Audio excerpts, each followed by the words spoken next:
Today I'm going to tell you about an Oreo life. This little blue packet of 10 rupees.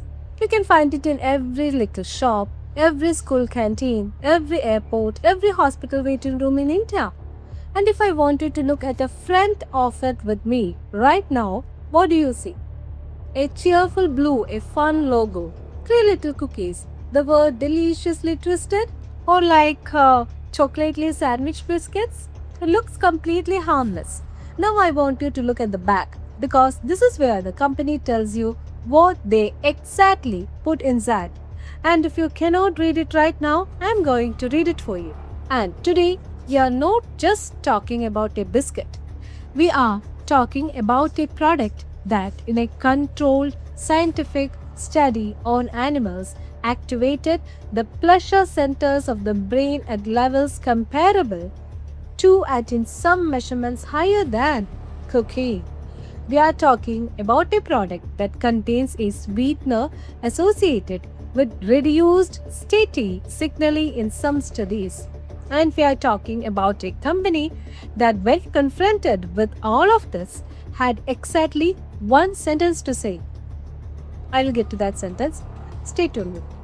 Let us start with the real. Oreo is the world's #1 selling biscuit. It is sold in over 100 countries. It is owned by Mondelez International, an American multinational with annual revenues of over $36 billion. In India, it is distributed by Cadbury, a name that Indian families have trusted for generations. That trust is not accidental. That trust is a business strategy. The marketing is surgical. The twist, lick, dunk campaign is not just a jingle, it is a behavioral ritual designed in a boardroom. Rituals build habits.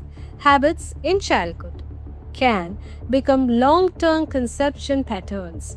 The colorful packaging targets children. This 10 rupees price point targets every income group.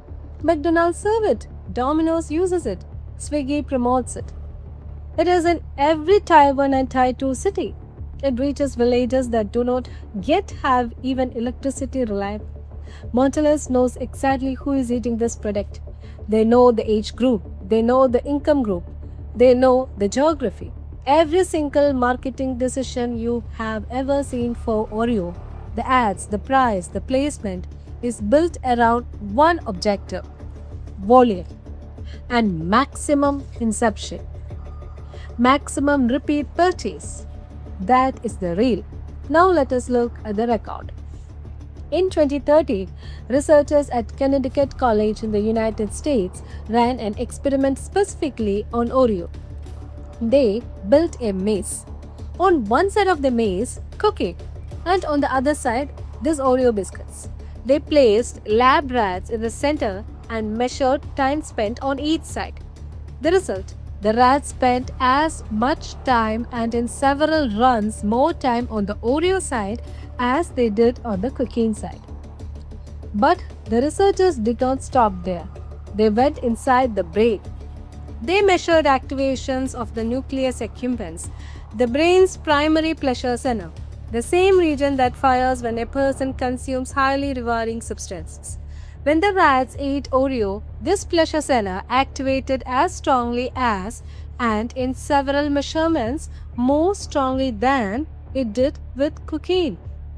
The lead researcher Joseph Schroeder stated, and I am directly quoting, Oreos activated significantly more neurons in the pleasure center of the brain than cocaine in this animal study. This study was covered by Forbes, ABC News, and CNN. Now I want you to be precise. Oreo is not a drug. It will not land you in a rehabilitation center. What the science suggests is this: the combination of specific sugars, fats, and processed ingredients in this product can activate neurological reward pathways associated with highly rewarding behaviors. Your child is not reaching for a third biscuit because they lack discipline or they are hungry. Their brain is a developing brain, is responding to a formula that is designed to be highly palatable and difficult to resist. This is not an accident.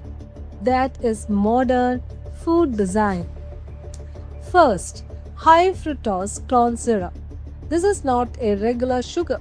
This is a laboratory processed, ultra concentrated sweetener derived from corn starch. Your body handles normal sugar and releases a hormone called leptin. Leptin tells your brain, I'm full, stop eating.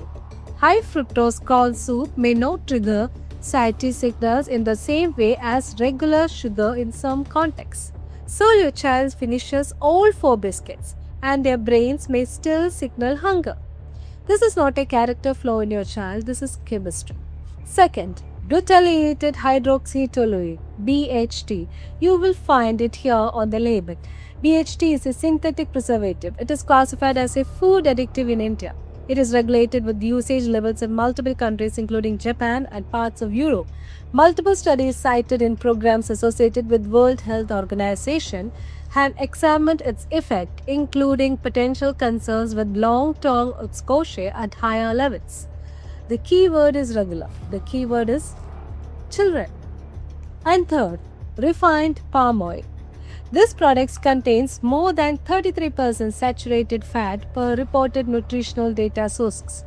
Any product above 20% saturated fat is generally considered high in saturated fat by many dietary guidelines.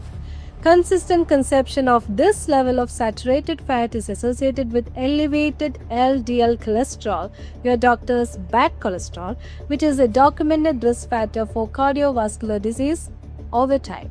And this is what is inside this 10 or 20 rupees packet. Not just a treat, a product designed for maximum palatability with ingredients that work together. The sugar increases desirability. The preservatives extend shelf life, and the fat contributes to taste and texture that human biology finds difficult to resist. Food scientists call this the bliss point. Now I am going to give you something that Mondelez will never give you. A clear, honest, age-specific picture of what is safe and what is risky for your child, based on the guidelines of the American Academy of Pediatrics, the World Health Organization, and the American Academy of Pediatric Dentistry. Not my opinion, official international pediatric science opinion. Look this out. Under 2 years of old, 0 biscuits. It is 0. Please note it down. And the AAP and WHO recommended 0 added sugar for children under 2. Ages 2 to 4, 1 biscuit, once a week maximum. Ages 4 to 6, 1 to 2 biscuits, twice a week, not more. And from ages 7 to 10, 2 to 3 biscuits 3 times a week and not daily. Ages 11 to 14, 1 full pack, just 1 full pack, 2 to 3 times a week, not daily. And ages 15 and above, 1 pack, occasional, not daily. And for every age group, the moment it becomes a daily habit, it becomes a health risk, a complete health risk. Mondelez International knows exactly what is in this product. They are aware of research around highly processed foods and reward pathways. They know their primary consumer in India includes children. And when a journalist, after the Connecticut College study went global, asked for a response, this is what they said. We bet you, we encourage people to enjoy a balanced diet. That is all. This is the magic. The reel says a fun, affordable treat that the whole family loves.